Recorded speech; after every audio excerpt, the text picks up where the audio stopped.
Know the difference with Annex Wealth Management? We are diving into the complex world of taxes and the danger of myths that not only misinform, but send people off in the wrong direction, and sometimes for years. To help us clear things up, we're joined by Matt Kulakow, Manager of Tax Planning, also a CPA at Annex. Matt, welcome to the show. Hey, Danny. Thanks for having me.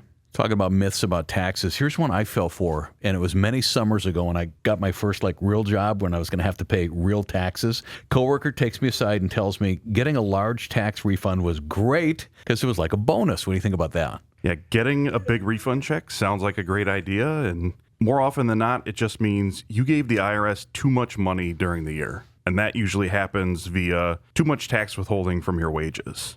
The IRS is not going to pay you interest on that big refund, so it's like giving the IRS interest-free loan.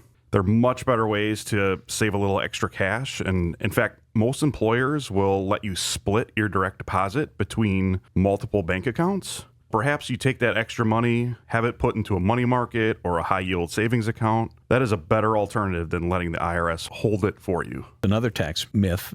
People assume they're going to be in a lower tax bracket in retirement. That's not a safe assumption. For many people, the sole source of their income during their working years is their wage or their salary. However, once people start collecting Social Security and maybe they also have a pension and they start drawing from their 401ks and IRAs, suddenly they find themselves with more income than they did when they were working, and therefore they end up in a higher tax bracket. Another issue for married couples to consider is once that first spouse passes away, the surviving spouse is going to pay tax based on the single tax rates, meaning he or she will reach higher tax brackets with less income than they would as a married couple. Certainly every situation is unique, and that's where Annex can step in, put together a financial plan for you that is tax efficient.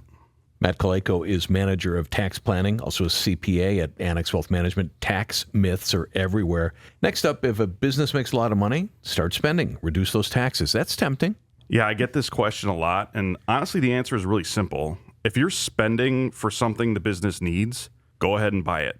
Don't spend money just to get a tax deduction. The savings will likely be less than you think. And where I see people get confused with this is they think $1 of deduction is $1 reduction in their tax, but the savings is actually $1 times your tax rate. So if you think of it this way, if you have a combined federal state 30% tax rate and you spend $1, you'll get 30 cents back in tax. So after that transaction, you have 30 cents in your pocket.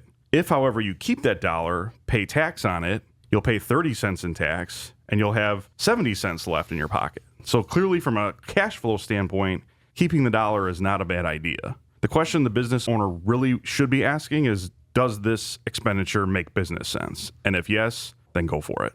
Hey, Matt, how about this one? Myth or not, do you ever find this? People don't think they have to pay taxes on income from side hustles or freelance. Yeah, I hear that all the time. Somebody will come to me and say, well, I didn't get a 1099 for that, so I don't need to report it. Well, one of the first things we learn in tax class in college is that all income is taxable unless there's an exception to it in the tax code.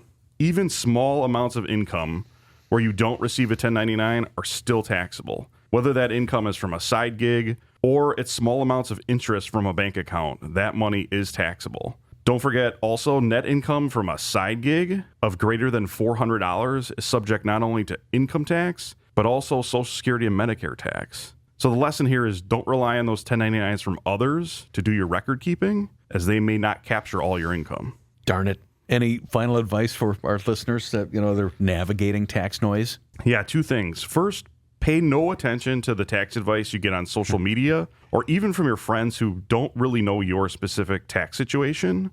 No two tax returns are the same, and what is right for one person may be a terrible idea for another. Second, get connected to a tax advisor that has the proper credentials. It could be a CPA, an attorney, or an enrolled agent who's going to get to know you and understand your financial and tax situation.